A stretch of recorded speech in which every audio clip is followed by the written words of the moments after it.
जंगल में 2 दिन से लगातार तेज बारिश शुरू है। सारे पंछी अपने अपने घोंसले में बैठकर बारिश का मजा ले रहे हैं। जिन पंछियों के घोंसले पक्के हैं उनके लिए बारिश बहुत अच्छी है, लेकिन जिनके घोंसले कमजोर और बिना छत वाले हैं उनके लिए ये बारिश जरा भी अच्छी नहीं है। माँ, ये बारिश कितनी अच्छी होती है। मुझे खिड़की से बारिश देखना बहुत अच्छा लग रहा है। माँ, मुझे बहुत ठंड लग रही है। बारिश अपने जोरों पर थी। देखते ही देखते बारिश का पानी जंगल में जमा होने लगा। जैसे जैसे बारिश तेज होती गई, बारिश का पानी पंछियों के घोंसलों तक पहुंचने लगा। अरे बाप रे, अब तो बारिश का पानी मेरे घोंसले तक आ गया। मुझे जल्दी से बाहर निकलना होगा। जैसे ही रानू चिड़िया अपने घोंसले से बाहर आ गई, उसका घोंसला पानी में बह गया।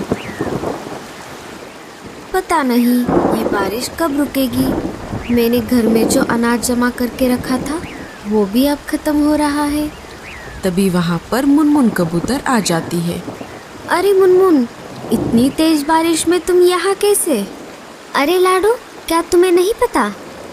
अभी थोड़ी ही देर में जंगल में बहुत बड़ा तूफान आने वाला है। उसमें हम सभी पंछियों के घोंसले डूब जाएंगे। चलो यहाँ से, हम सभी को किसी सुरक्षित जगह पर जाना होगा। जब तक ये बारिश चलेगी हम सब वहीं पर रहेंगे। मुनमुन बहन, मैं मेरे अंडे को छोड़कर कैसे आ सकती हूँ? लाडो, अगर तुम अभी यहाँ से बाहर नहीं आई तो तुम इस बड़े तूफान में फंस जाओगी। तुम एक काम करो, ये अंडा साथ लेकर चलो। थोड़ी ही देर में लाडू के भी घोंसले में पानी जमा होने लगता है। अरे बाप रे, अब तो हमें बाहर निकलना ही पड़ेगा। लाडो अपने अंडे को अपने पंजों में पकड़कर घोंसले से बाहर आ जाती है। जैसे ही दोनों बाहर आ गई, घोंसला बाढ़ की पानी में बह गया। अरे बाप रे, अच्छा हुआ हम समय रहते ही बाहर आ गए। कालू कौवा भी अपने घोंसले से बाहर आ गया था। कालू कौवा लाडो और मुनमुन के पास आ ही रहा था। तभी लाडो के पंजों से अंडा फिसल जाता है और बाढ़ की पानी में गिर जाता है। जैसे ही कालू ने देखा कि अंडा पानी में गिर गया है, कालू उसे पकड़ने के लिए बाढ़ की पानी में कूद जाता है। कालू ने अंडे को पानी से बाहर निकालने की बहुत कोशिश की, लेकिन पानी का बहाव बहुत ज्यादा था। देखते ही देखते अंडा बहुत दूर चला जाता है। कालू कौवा लाडो के पास आ जाता है। मुझे माफ कर दो लाडो, मैं तुम्हारे अंडे को नहीं बचा पाया। जब तक बारिश चलती रही, सारे पंछी जंगल के बाहर वाले एक गुफा में रहने लगे। कुछ दिनों बाद बारिश कम हो गई। जंगल में बाढ़ का पानी भी धीरे धीरे उतरने लगा। एक एक करके पंछी जंगल में वापस आने लगे और अपना अपना घोंसला फिर से बनाकर रहने लगे। अरे मेरे बेटे, क्या हुआ? मम्मा, दूसरे जंगल से हमारे जंगल में एक नया पंछी का बच्चा हमारे साथ खेलने के लिए आता है। हम दोनों दोस्त बन गए थे, लेकिन आज उसने मेरे साथ झगड़ा किया और मुझे मारा भी। अरे अरे, कौन है वो बदमाश बच्चा जिसने मेरे लाडले बेटे को मारा? चल मेरे साथ, मैं अभी उसे बताती हूँ। नहीं मम्मा, वो मेरे साथ झगड़ा करके अपने जंगल लौट गया। जग्गू मेरे बेटे, तुम चिंता मत करो, अब इस बार वो बदमाश बच्चा जंगल में वापस आएगा। मैं उसका अच्छे से समाचार लूंगी। दूसरे दिन वो बच्चा फिर से जंगल में वापस आ जाता है। आज वो जग्गू के बजाय टुन्ना के साथ खेल रहा था। तभी वहाँ पर गोरी और जग्गू आ जाते हैं। मम्मा, यही है वो जिसने मेरे साथ कल झगड़ा किया था। क्यों रे बदमाश, एक तो तू दूसरे जंगल से आता है और हमारे बच्चों के साथ झगड़ा करता है। क्यों मारा मेरे बेटे को? नहीं आंटी, मैंने आपके बेटे को नहीं मारा, उल्टा उसी ने मेरे साथ कल झगड़ा किया और मुझे मारा। ये देखिए, मेरे सिर पर चोट भी आ गई है। मम्मा, ये झूठ बोल रहा है। तुम्हारे माँ बाप कहाँ है? मुझे उनके पास लेकर चलो, मैं उनसे तुम्हारी शिकायत करती हूँ। मेरे माँ बाप नहीं है, मुझे बचपन से मेरी दादी ने संभाला है।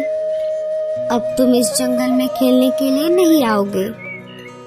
चलो जाओ यहाँ से, भागो यहाँ से। तभी वहाँ पर लाडो चिड़िया आ जाती है। अरे अरे गोरी, तुम क्यों इस बेचारे को डांट रही हो? बेचारा और ये? अरे लाडो बहन, तुम्हें नहीं पता, ये दूसरे जंगल से आकर हमारे जंगल के बच्चों के साथ झगड़ा कर रहा है, हमारे बच्चों को मार रहा है। क्या तुम ऐसा कर रहे हो?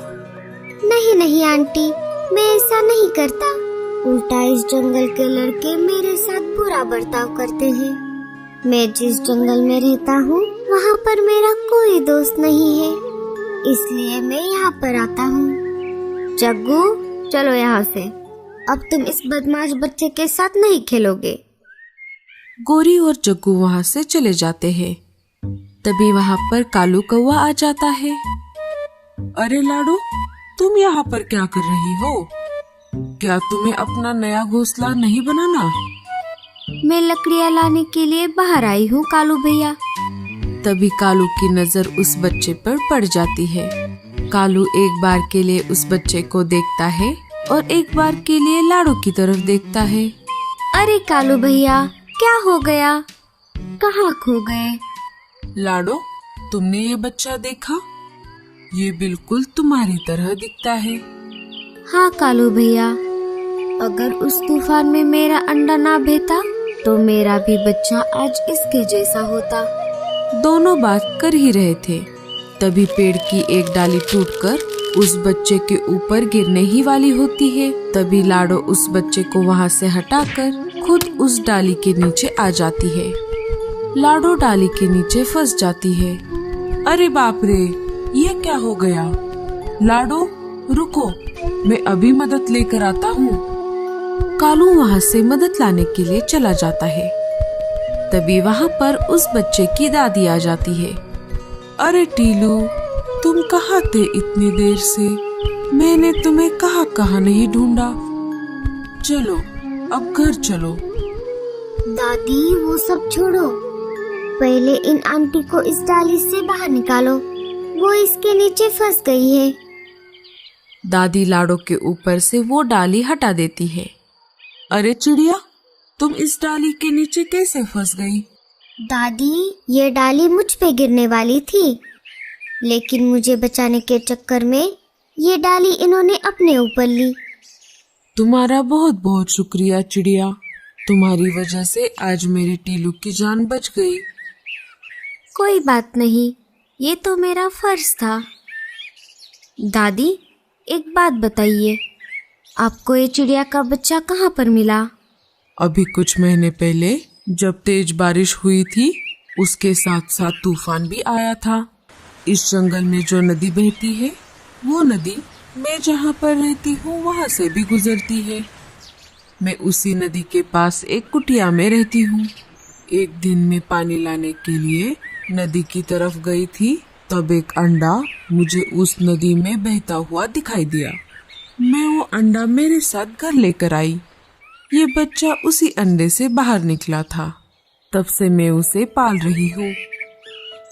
लाडो, क्या तुम भी वही सोच रही हो जो मैं सोच रहा हूँ? हाँ हाँ कालू भैया। कालू सारी बातें दादी को बता देता है। ये तो बहुत अच्छा हुआ, मुझे बहुत चिंता थी। मैं इस बच्चे को पूरी जिंदगी अकेले कैसे पालूंगी, क्योंकि ये एक चिड़िया का बच्चा है और मैं तो एक इंसान हूँ। दादी, आपका बहुत बहुत शुक्रिया। आपकी वजह से मुझे मेरा खोया हुआ बेटा वापस मिल गया। टीलू भी अपने माँ से मिलकर बहुत खुश हुआ था। देखा तुमने लाडो, ऊपर वाले के घर देर है लेकिन अंधेर नहीं। लेकिन लाडो, अब तुम अपना घोंसला कैसे बनाओगी? तुम तो घायल हो गई हो। कोई बात नहीं चिड़िया, मैं तुम्हारी मदद करूंगी। चिड़िया, इस शीशी में जो पानी है वो कोई मामूली पानी नहीं है। इस पानी को तुम जिस किसी भी चीज पर छिड़कोगी वो अपने आकार से 100 गुना ज्यादा बड़ा हो जाएगा। अब मैं चलती हूँ। मैं तुम सबसे मिलने के लिए दोबारा आऊंगी। दादी को टीलू को छोड़कर जाने का मन नहीं कर रहा था, लेकिन फिर भी वो दिल पर पत्थर रख के वहाँ से चली गई। लाडो उस पानी को पास वाले एक पेड़ पर लगे एक सेब पर छिड़कती है। थोड़ी ही देर में वो सेब अपने आकार से 100 गुना बड़ा हो जाता है। गूंगा मौसी उस सेब को पूरा अंदर से खा जाती है और लाडो के लिए एक अच्छा सा घर बना देती है। लाडो और टीलू उस सेब के घर में खुशी खुशी अपनी जिंदगी बिताने लगते हैं। तो दोस्तों, कैसी लगी आपको हमारी ये कहानी? हमें कमेंट्स में जरूर बताना और स्टोरी अच्छी लगे तो लाइक और शेयर जरूर कर देना।